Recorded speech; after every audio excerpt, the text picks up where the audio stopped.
What's up, guys? Welcome to the first ever episode 61 of the Kind of Funny Gamescast. As always, I'm Tim Gettys, joined by the coolest dudes in video games, Colin Moriarty and Greg Miller. And for the first time ever, that beautiful bastard over there in the cool jacket. Oh, one of those cool jackets. He's too stylish. We have Al White. Hey. Yay! Al White, of course. Friend to all.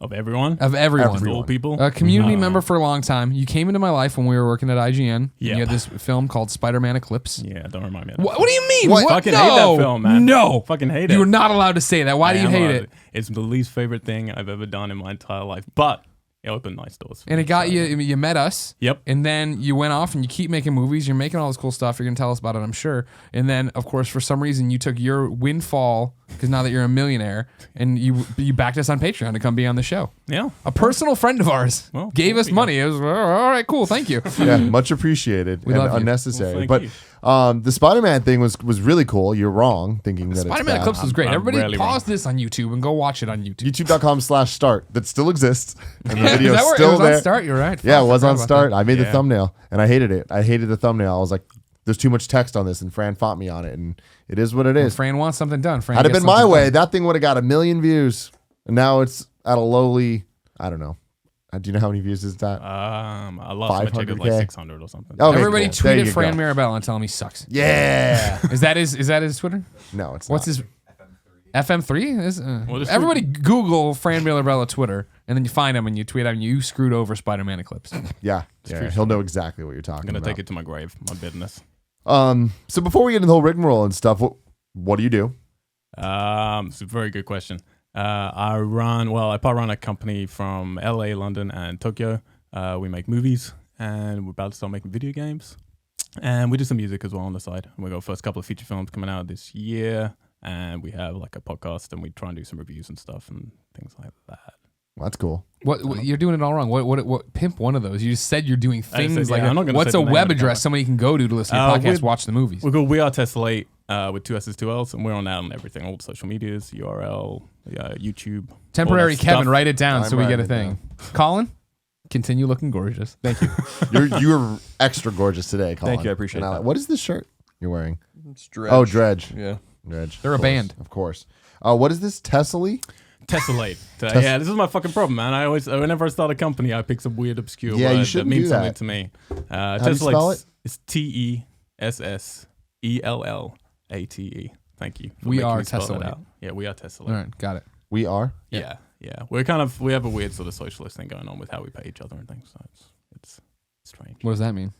Well, basically, so could we have a pretentious thing called the ambassadors, which are people that we trust, that we want to work with, and we kind of, we're in a good position at the moment, so we don't have to do too many corporate things. So we kind of have a lot of cool equipment, and we'll lend it out to people that we like, and we'll just take credit and stuff. If they make over a certain amount, we'll take a percentage, but then we'll use that to help fund other projects within the that's ambassador cool. program kind of thing. You're doing big shit. I appreciate that. We're we're lucky at the moment, The time when we're not lucky, we'll be fucking assholes about it. But right now, things are going okay, so we're trying to be nice. Well, ladies and gentlemen, this is the Kind of Funny Gamescast. Every week, we gather together to talk about video games and all the things that we love of that nature. Then you guys can listen to us do those things over on youtube.com/kindoffunnygames, where it's broken up topic by topic, Monday through Thursday. The full video and MP3 is released on Fridays, either on youtube.com/kindoffunnygames or iTunes. If you want the stuff early, you go to patreon.com/kindoffunnygames. Toss us $1. This one will be worth $1. Damn right it will We be. get all that stuff. When's the last time we did one that wasn't worth $1?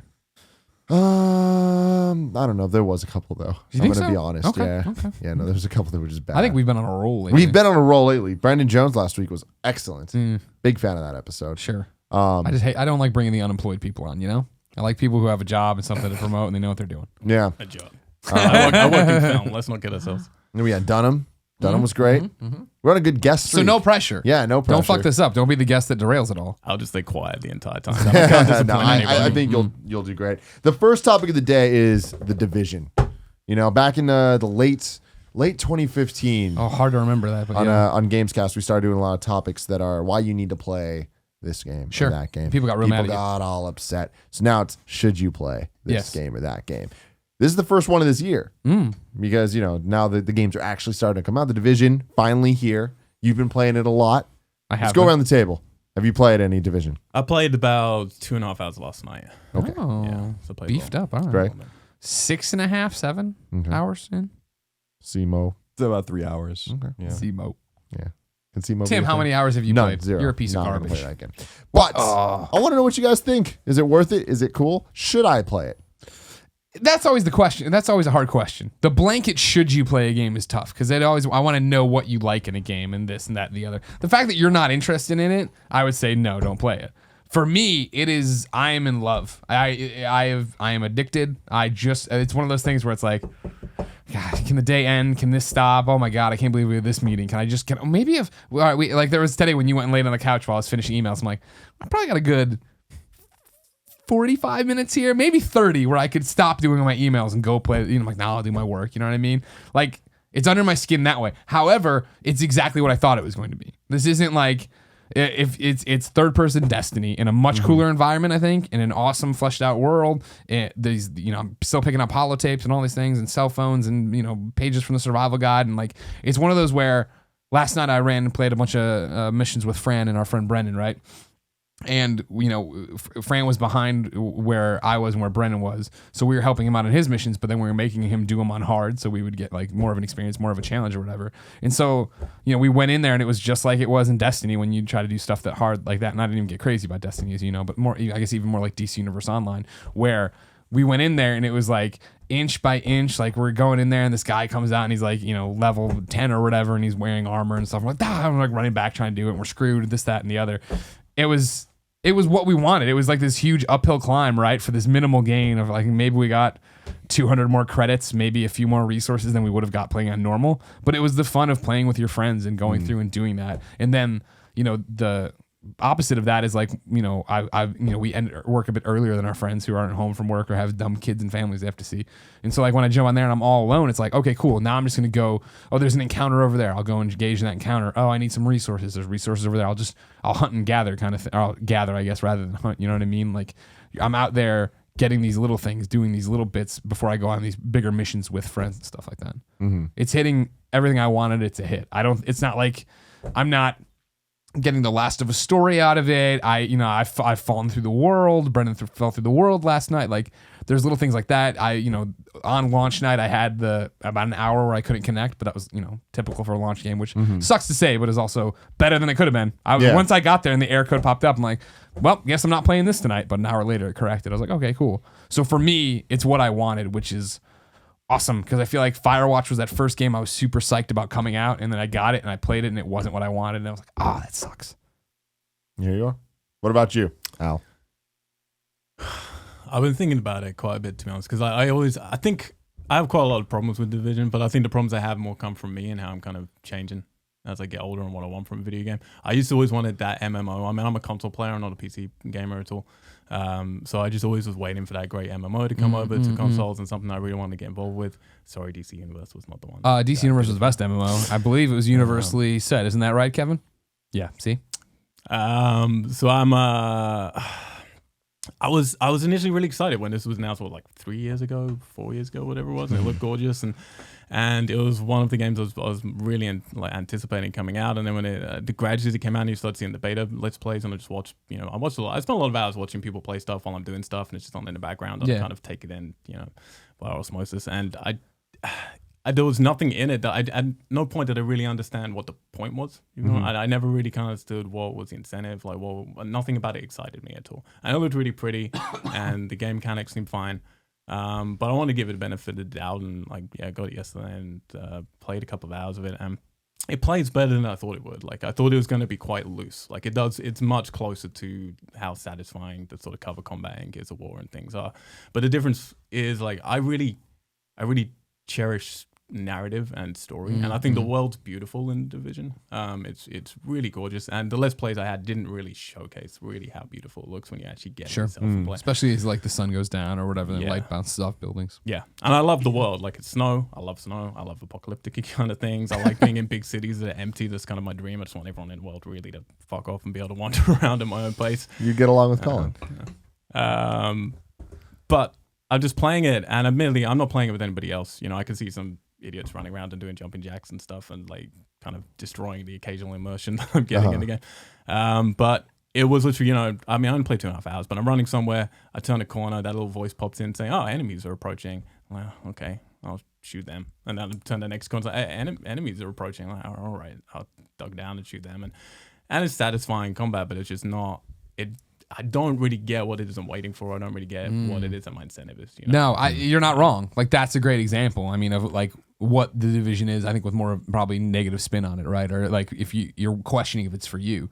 Again, going in for me, like the incentive is the gear treadmill, right?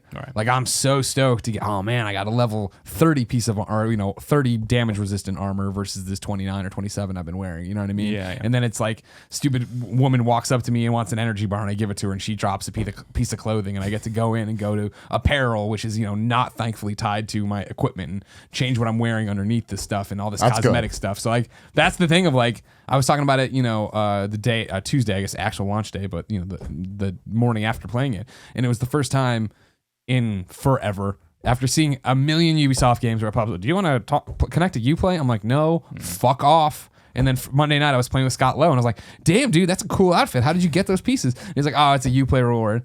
And so I woke up the next morning after playing a 130, and I'm like, Google Uplay, go there, reset the password, reset jump over in. and over. Exactly. Get in there and then buy that piece of, so now it's like mixing and matching. Like last night I was totally happy to get a red scarf that I really think pulls together this outfit. I'm wearing this white parka I got white suede sneakers to match the parka. I'm doing pretty well. The red scarf pulling it all together. But that's like the nerdy, stupid crap that's happening in this game where it's like there's that, and it's Yeah. It is MMOs. It is Destiny. It is like... I think you have to, it's like you're saying, you have to care about those Yeah. things that are dangling, like the carrot that's been dangled, and I don't really care about the carrots that have been dangled. Like, well, it does play quite a lot like Gears to me, and I'm interested when Gears comes back at the end of this year if people are going to give a shit anymore. Like, because it's, you know, it's a tentpole game, and it really fell off the ledge a little bit, and are people going to care as much as they used to? But playing this just really made me remember what I loved about Gears. One is there's a story and there are cool set pieces, but two, it's that the gear that they're dangling in Gears of War is really fucking fun. Mm-hmm. Like, there are some really cool weapons in that game, and there's some really cool things you can do with your friends, and maybe that is in the Division. I just haven't seen it on anything that I've watched yet. And it's one of those, I guess 7 hours in, right? Like, it seems like, no, I'm just striving for a better M4, Right. a better mod for this M4 to make it more powerful to do this kind of damage. That's and get a what new we're- sniper rifle or something like that. Colin. I think it's very good. I don't know that it's a great game, but I think that it's good, and there's a lot to like about it. That's what I tweeted yesterday. I think there's a lot to like about the game. I think that one of the there's some shockingly bad design choices in the game. I think that the menus are fucking awful. I want to be unequivocal about that. The menus are terrible, and like the way that they contrast with the world, and like the way that they're like off center and pitched like kind of almost like you're in a 3D space. I'm like, what the fuck? Like that was like one of the first things that hit me where I'm like, why is this designed like this? But once you get like past all these like strange issues, like where you can't see half the shit that's going on in the game. Another thing is the D-pad prompts look like X's. Which is like Hit this to do that, and I'm like, what the fuck? It's Which like hit X one? to do everything. I'm like, okay, like I don't, and then I'm like, oh, is that an arrow pointing left? Because it looks like an X to me. But when you get past like all of that kind of stuff, I think the gameplay is fun. It's fun to play a role playing game that where numbers are popping out of enemies as you're shooting them, as opposed to slashing them or shooting them with an arrow, or whatever you're using guns. I also think that it's really bold that the game takes place in New York City, and it takes. I don't think people look at it, especially maybe younger people, but like it's kind of still faux pas in a lot of ways to go into New York City and destroy it like that after what happened in 9/11. And I'm certainly not one of those sensitive people that thinks that, and I'm from New York. But it's cool to see New York like used the way it should be in apocalyptic fiction like that, because it is a great setting. It's a better setting than almost any other setting because it's so populated and so important to the economy and to the society and the culture that like when you remove all of that and strip it all down, it makes it scarier. And so No, I that's my thing. Whenever we talk about space, right? Like, I was like, I don't like space, and it's not universal. I enjoyed this, but like getting excited for this game when I was like, this looks like it's gonna be like third-person Destiny, and I like Destiny fine, but I fell out of it. You know what I mean? The worlds I never connected with it. But like last night, even running through with Fran and Brennan, right, and mild spoilers, I guess, but for an artistic direction and what they're doing with the city and all this different stuff, right? Like one of the missions that I'm sure you'll do a million times and see something similar to it. We went underground and we're going through, and it was going through like, where they've been storing all the bodies. And so you're going over this catwalk and around, and you look down and it's just fucking body bags everywhere in huge heaping piles. And then the way they were using light and playing off it, I was like, man, that's really, and this is my second time going through it. I had seen the body bags before, but never stopped to really marvel at it and be like, fuck, this hits closer to home. And you're like, this is a cooler idea because it could happen kind of thing. But then going through in the next room, or right before the boss's room, I guess, I hadn't paid attention before when you're going over this other catwalk, and it's just dozens, if not hundreds of caskets, and they all have the American flag draped over them. And it was one of those things where we all stopped walking. We're like stopped and pointed out to each other, like, holy shit, look at, like, you know what I mean? The way they were using light, like there is something that is way more eerie and interesting and cool than anything I ever did in Destiny, of running across the moon, right, and picking up shit and shooting a vandal. Yeah, I do agree though that there doesn't seem to be a hook, like the and I've only played it for a few hours, so I mean I've not explored all of the game, but it just like you're questing and you're getting gear, but like I don't need the aesthetic shit. Like I'm so sick of like the hyper customization in games. Like I just don't understand it, and like I just don't see how it's immersive. I think it's a distraction, and it's like a check box in the back of a game box. It's not important, and like gameplay is fundamentally important. I do think the cover based gameplay is solid. I think there are better cover third person shooters for sure, but so I think that like the gameplay is fun. It's satisfying to level up, and I seem to be leveling up pretty rapidly, which is interesting. Enemies scale, at least when you play by yourself, which is cool. And you have this option to play with people or not play with people. Someone snuck into my game, and I was, because I think I was like friends with them or whatever on PSN, and I just kicked them out and shut it off so no one can come into my game. But you're still seeing people on the map that are your friends, and it is a little weird going to like the headquarters and there's like a million people just gathered around shit. So it's a little like, so like for all the cool stuff in there's like some weird design choices, and I'm like, this is a little muddled and messy, and not very well thought out. But I do think that the game's fun, and I don't know how long I'll play it, but it's cool. Yeah, so a nice third-person shooter role-playing game in New York City. Can't really complain about that. And there's an eeriness to it. As I've said many times in the past, I love the idea of it happening on Black Friday, so that New York City's in a perpetual Christmas, basically, which I think is really, really, really a really cool idea. And not necessarily novel, but just a cool idea that there's just Christmas decorations forever.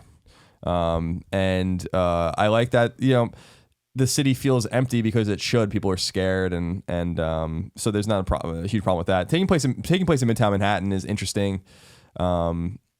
Starting in Brooklyn is even more interesting, I think, and I wonder how they'll expand the map and how they'll play in the future if we get to uptown and downtown, but obviously also to the other boroughs and how that will play as well. So I think there's like a future for this game, but I think this game's gonna have the same arc as Destiny, where people are gonna be like, well, what's really the point of this? And like, where's the content? How much can I possibly do in this game? And mechanically, having played Destiny for a little while, I think Destiny probably played better as a first-person shooter than I think Division plays as a third-person shooter. But yeah, I like it. I think it's very good. I think there's a great deal to like, as I said.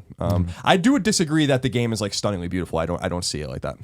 I think that the design choices and the art is pretty, but I don't look at this game and I'm like, wow. Like a lot of people are looking at this game and being like, this is like really a great like technical marvel. And I'm like, I don't agree at all. Like I think the character models are bizarre. I think that I think they're pretty.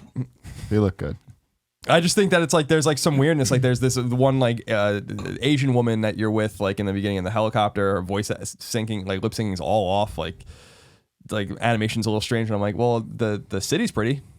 Yeah, like the streets are pretty. The weather effects, the dynamic weather effects are really pretty. It was pretty cool to be caught in like a snowstorm basically as you're like fighting and you can't see ahead of you. And so yeah, I think it's like many other things, pros and cons. Yep. But I'm glad to play it, and I think it's a lot of fun. I just think that.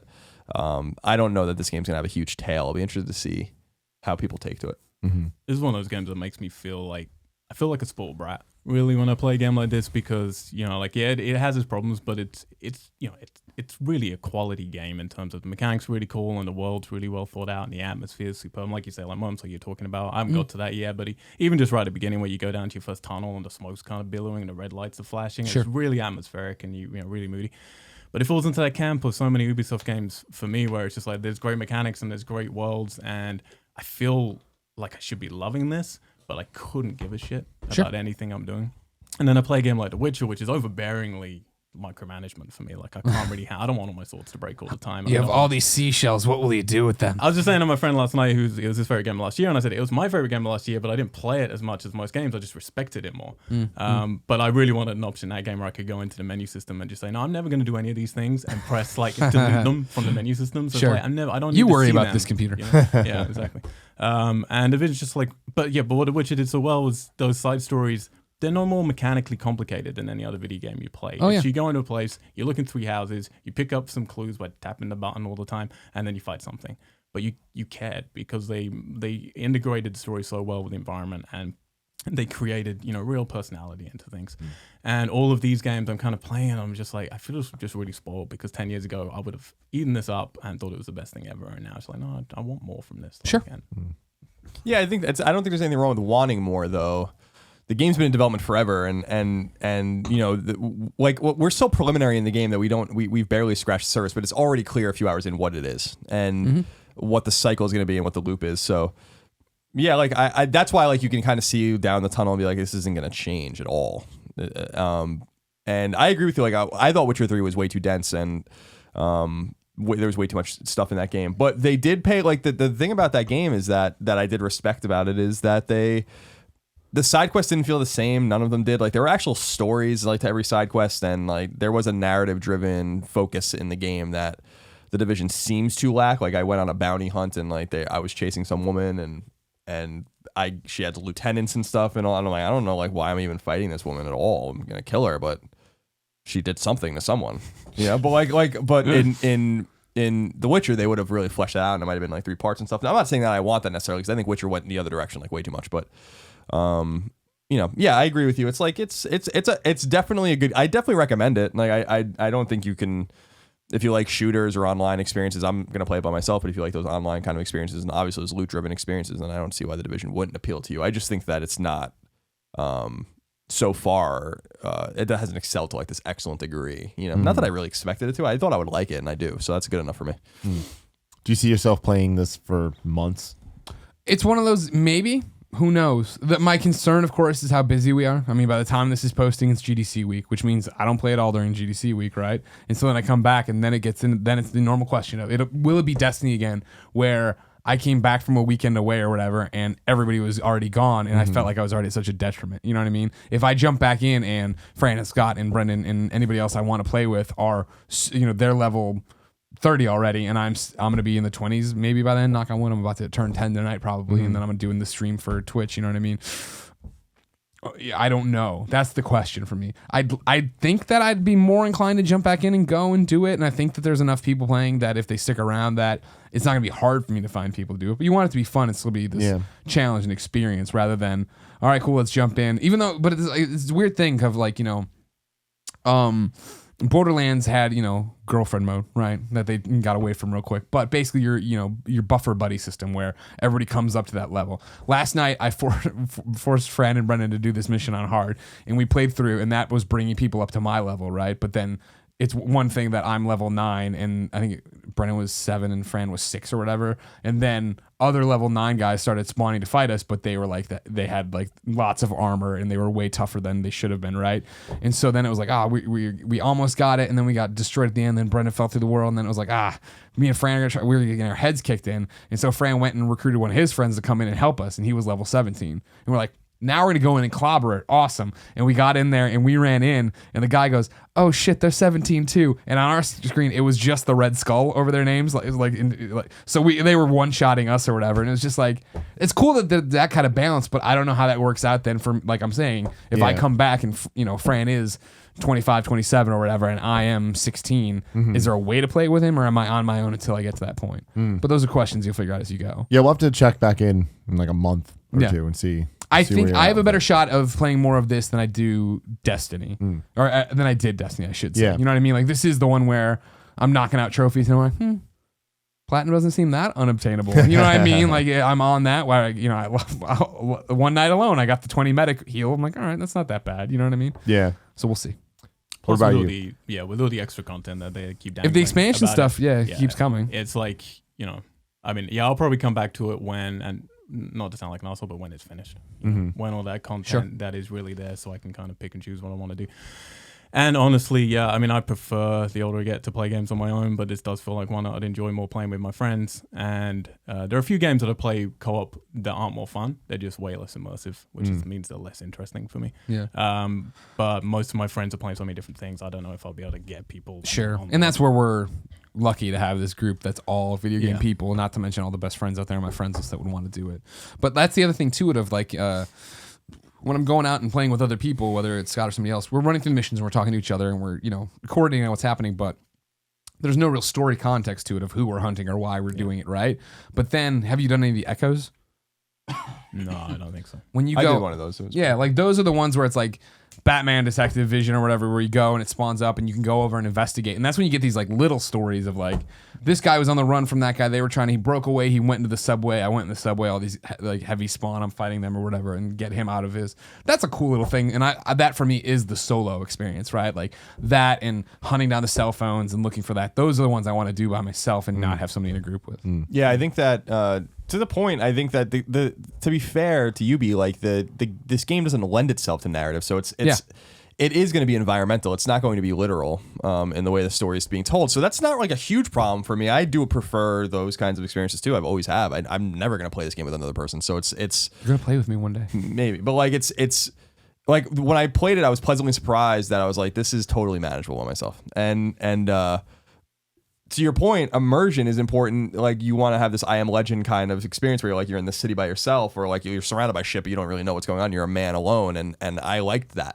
Like that definitely is probably the coolest part of the game. It's like I'm just slinking around, no idea what the fuck's going on around me. I have no idea who any of these people are, who I can trust and who I can't trust. I think that's. So I think it's gonna be the way you, similar maybe to Destiny, the way you tell your own story. This certainly grabs me more than Destiny. I found Destiny to be very vanilla and way more about, even though the mechanics are great, and I would never dispute that, way more about the MMO loop than this game is. Or this game seems to be. Maybe 5-10 hours in, it totally changes, but I really doubt it. Well, it'll be endgame where it'll be the real test to see what it'll, because that was the same with DC, right? You could play DC all by yourself until you got to level 30. And Destiny 2 with the raids. Right. So I'm intrigued. I do think that they did a nice job. The bigger systemic question about the Division is like how this peels away from this ever-growing pie of games that require your complete attention for long periods of time. And this game cannibalizes another Ubi game, which is another fucking Tom Clancy game, which is Siege. So it's which just came out in December. So it's funny how these games are kind of stacking up on each other. Like Jose Otero tweeted out a picture of a Destiny lobby, as we were talking about on Colin and Greg Live, that was empty the day the Division came out. And I was like, huh. Like, I never really thought about that. Like, this game won't have maybe permanent effects on Destiny, but it has permanent effect on Destiny right now, and it's going to take players away from Destiny permanently in some respect later. So like, how does this ecosystem exist? And like, can games like this continue to come out and still thrive? Because I do think we're going to get to a tipping point with these kinds of games where, well, it happened with Evolve, for instance. Like, Evolve like died. Like, it just is withered on the vine and it's dead. You know, maybe some people, maybe played by a few thousand people at a time now, but I mean, that game, no one cares about that game. And that's an example of it, like a game that is totally multiplayer centric, that years were put in by a very talented studio, and it just didn't take off. And so for every Division and every Destiny, there are going to be other ones that fall to the wayside. And so more systemically, it's going to be interesting to see how these games. I bet they dovetail each other more, though. You know what I mean? Yeah, sure. Destiny gets its lunch eaten right now by Division, but when Destiny, whatever, the next, Taken King or Destiny 2 comes out, Division will go down because we'll beast that content when Division does this. But to your point of like, how many of those can be in the equation, right? These giant multiplayer games need to be focused on. Yeah, it's just like, how big can these games get? Like last year, when I was coming to the end of the year and we were doing discussion about, what the best games of the year is, like, this should have been my favorite year of gaming in history because of what I like, a big open world. I like immersive environments. I like things where I can take it at my own pace and explore. And last year was the year for that. Like, every video game decided to adopt that. But to a detriment, where it's like, granted, maybe if I was a teenager or something or in university, then I would have the time, but I don't have the time for all of these games. It really is like, I have to pick one and I have to focus on that one, and then you just get more and more picky, Yeah, you're absolutely right. With the Witcher was special. I played Witcher for 60 or 70 hours and I felt like I didn't do anything. Like to the point where I'm like, I can't fucking play this anymore. Like I don't know like what I'm even doing in this game anymore. How many question marks can possibly be on a map? And how do they just keep coming back over and over again? And it gets worse and worse. And it's just, I spiraled out of control with that game. By the time Fallout came out, I was just like, I can't. I played Fallout for like 25 hours and I'm like, I can't play this. I look forward to this game so much. There's nothing wrong with it. It's just, I'm just like, I just can't. Then a game like The New Order comes out, like the Wolfenstein DLC, which is a single player, 5, 6, 7 hours, fucking amazing game. And I'm like, this is great. Yep. Because I can just see it and be done. Yep.